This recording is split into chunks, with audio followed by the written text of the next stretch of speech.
Jengit basisya Aku jengit balula Bat pi ngahu Baro si junong Jengit basisya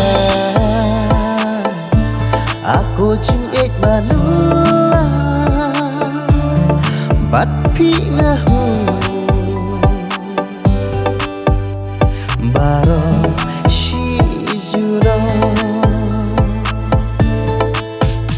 Si jor bat pi ngakwa bandon rengka Bat pi baik yang atu ai kala Bat pi ngahu Baro si jengit Bat pi ngahu Baro si jengit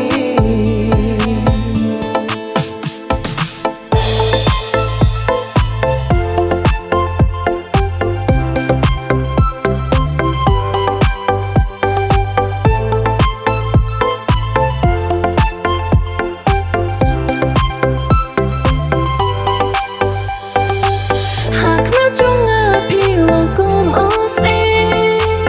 Ya pi ba inga nom artatin Jung e banila hanga pipla Ngan nyari kendang baro shirta Hak na chunga pilong kum use Ya pi ba inga nom artatin Jung e banila hanga pipla Ngan nyari kendang baro shirta Sati jengit Happy ngan penden jengit Banala trong nhi kan nhai deskan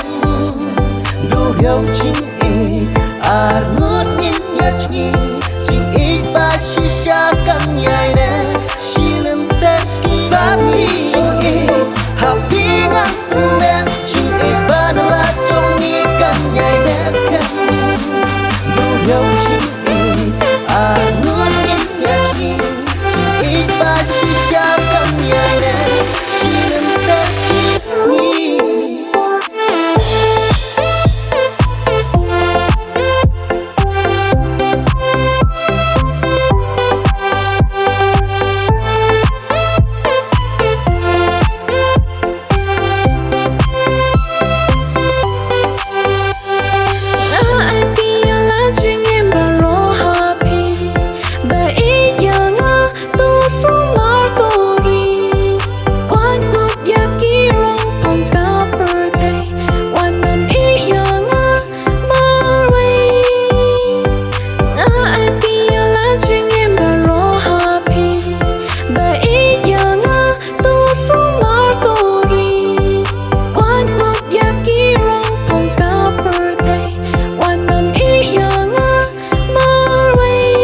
Jengit basisya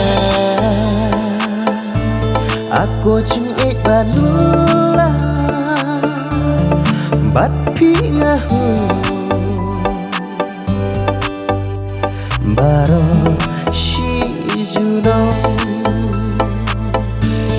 Jengit basisya Aku jengit balula Bat pi ngahu Baro si junong Si jor bat pi ngakwa bandon rengka Bat pi baik yang atu ai kala Bat pi ngahu Baro si jengit Bat pi ngahu Baro si jengit